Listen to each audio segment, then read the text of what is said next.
I'm Scott Triola from the Carlisle Select Board, and today I'm here with Chief Saros at the Carlisle Fire Station. Today, the chief is going to give us a tour of the current station. He's going to talk a little bit about the on-call fire operations, and he's also going to talk about some of the space needs for the fire station that's driving the fire station renovation project that we're bringing before the town for approval and funding. So with that, I will turn it over to the chief. This you see behind us, you see our fire station built in 1985. It was, when they built it, they knew it was going to need to be expanded, so they made it possible to build it out. They knew they'd need another bay when they had the ladder truck. We got the ladder truck, we didn't get the bay, so it's been crowded ever since. They also knew they would need another story with all the offices and things that were completely left out of the station when it was built. Unfortunately, because of building codes, we actually can't go up on the current building. So our plan is going to be to build a second story on our addition. So here you see our makeshift decon area. We have special extractors, so they call them washing machines, to wash our turnout gear. We also have a special cabinet to dry them so that it doesn't tear them up, but we do need to keep them clean because they get contaminated anytime we're at an incident. So this equipment is great to have, but we really don't have a space for it. It's supposed to be in an area that is not contaminated and can be easily cleaned with some other sinks and things like that, which we also do not have. This has become a very important thing in the fire service because of all of the danger from cancer-causing chemicals that we're exposed to anytime we're at an incident. We can be exposed to both fire, but also any kind of chemicals or contaminated events. We've even had to enter septic tanks, things like that, and we need to be able to clean up after we do that. So here you'll see our turnout gear. It's on the floor, which it is not supposed to be according to modern fire station standards. We do the best we can. It's also very crowded and somewhat dangerous to be getting dressed while equipment is leaving the building. People come in from home, they come in at different times. When we have a large incident, we're trying to get dressed while everything is leaving. You'll also see we have our second ambulance crammed into a bay.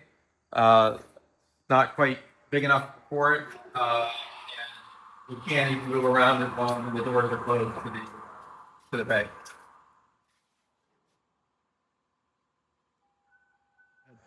We were able to get a federal grant for our SCBA equipment, so it is nice new equipment, but the best place we could find to put it is to hide it under the stairs. Not ideal in a whole lot of ways. One of the goals is to have a better place to have our SCBA fill stations and maintain our equipment. So this is our locker room. This has actually become even more important now that we have EMT onlys that don't have turnout gear.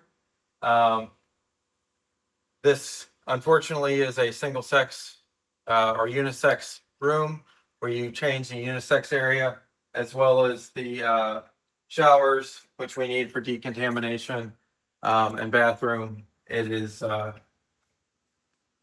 one area for both male and female. And with that sign out front, we try to handle multiple sexes the best we can. Not ideal. So when the station was built, they did not use an architect.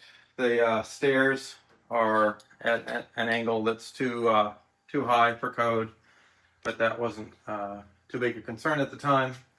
This was built as the hose room to store hose, but the department understood that the most important thing for the culture of the department was to have a room where people could gather. So this is the kitchen. It's the day room. It's the room where you write reports. It's almost everything that we have, and it was built completely by the Relief Association. The town did not pay to build any of this. So welcome to the upstairs. It's the only program section we have for the building. You'll find a lot of stuff in every corner because we do not have any place for storage in this building. This is our classroom. We have about 45 members. We can't fit them all in the classroom, but this is the best we can do. We really need a classroom for a lot of our state required requirements, a classroom with desks and things that we just cannot fit in here. In addition, this room has the admin who's in several days a week, and the fire prevention officer who does all our code enforcement several days a week. And they're just shoehorned into the classroom because we don't have any offices other than the chief's office in this building. For any of you who know the history of the fire department, Waldo Wilson was our first fire chief, was chief for many years, and his wife was the dispatcher for many years. She stayed home, dispatched from home. She left her home 1 hour a week to go grocery shopping, and she did that for over 50 years. My understanding is she's the first woman to have an FCC license. This is our little monument to the people who started the fire department. Started in 1926.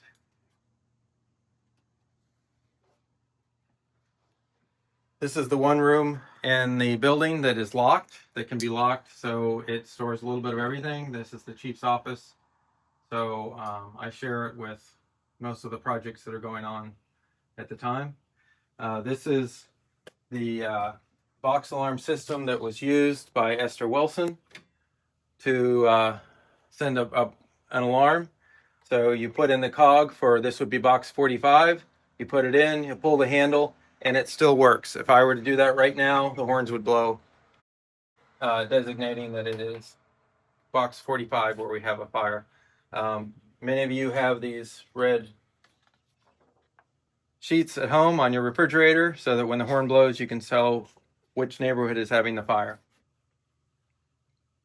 So starting with Chief Koning and then developed by Chief Flannery and Jonathan White, we have an interesting system that we've developed in this town to handle water supply and without a hydrant system. We basically build an above ground hydrant system on the fly when we need it.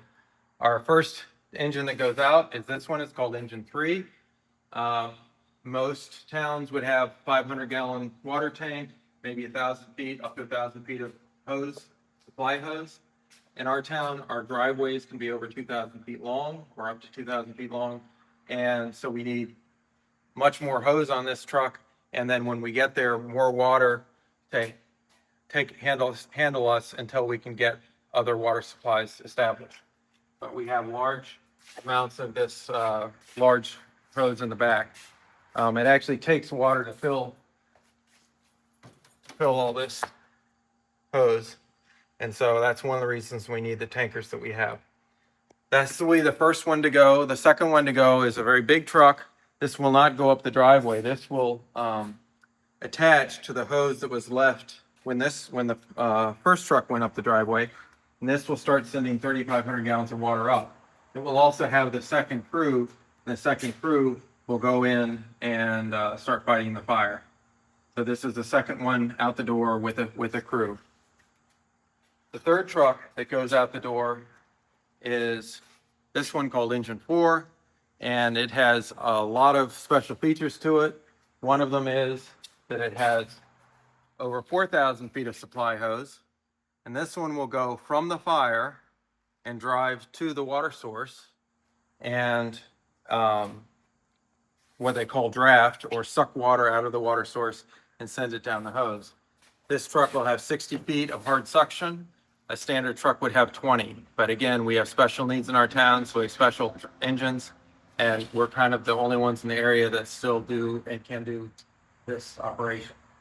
So these people will go away from the fire, they'll set up, they'll send water to the fire, and the tanker hopefully takes care of it until the water gets there with this. For a standard fire, from there on, you do some extra things as you need to. We call this our brush truck. It's really an off-road pumper, and this is very good for wildland fires and wildland urban interface fires, which is exactly what we have in our town. But it's also an off-road pumper. If the water source was across the field, this could drive across the field and pump the water back. If it's the middle of a snowstorm, this can go up a long driveway and not get stuck and get all the way to the fire. And it doesn't have a full crew, but it has everything else you need to fight a fire. Wildfires are kind of the biggest concern we have in our town for a big disaster. You know, a wildfire could take out several houses if we didn't get it out. So we try to be careful. We try to be fully equipped to take care of those kinds of situations. So that's one set of special circumstances. Another one might be if you laid a full 2,000 feet of hose up a driveway, it would take 2,000 gallons of water just to fill that hose, and you'd only have another 1,000 gallons on our 1,500 gallons on the tanker that came. So we have a second tanker that right now is sitting outside, so it's actually empty in the wintertime. We have to winterize it and mothball it for the winter. But that tanker would basically fill the hose, and then the other tanker can then come, and all of the other tanker's water can go to the scene. And when this one gets empty, it can go refill while the other one is sending the water to the scene and fighting the fire. Of course, the other engine we have is our ladder truck. This has become more important in recent years as the way you do building has changed. The attics, if fire gets into an attic, you'll lose a building quickly. This has a pre-pipe waterway, so we can get up there and try to get the fire out in an attic very quickly. So we have this 3-engine system with the other engines that we add in as we need them. This is one of the reasons we keep an on-call department. For your first in, you need to have, they say 2 in, 2 out. So if you have 2 people going in the building, you need to have 2 people out of the building. That's your first crew. Your next crew coming in this one, that's another 4 people. And then you need at least 3 people to go get your water supply. Well, pretty quickly, you're up to say 12 people. We couldn't keep 12 people on staff here very easily. So if we were just having 4 people on staff and that was our only response, we would just have to very much curtail what it is we do. So to make this system work, you need a kind of a minimum of 12. We typically have around about 20 for the last number of fires we've had, and that's a pretty good number for what we need. And again, you wouldn't be getting that if you had a career department. It works quite well, but it does require some kind of dynamic staffing with people who are close enough to get here and respond only when there's a fire and only be paid when there's a fire. This is one of our tents. In the wintertime, we have this absolutely chock full. Right now, we've had some of the equipment out and we're doing other things with it. But this has a lot of the equipment we maintain. This UTV came from the state, and then the slide came from a grant, which will fight brush fires.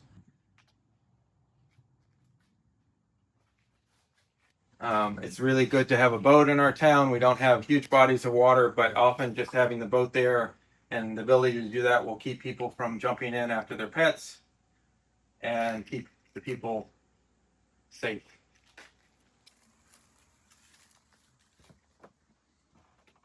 So we got these tents for the COVID vaccinations, and we've been using them ever since to store things.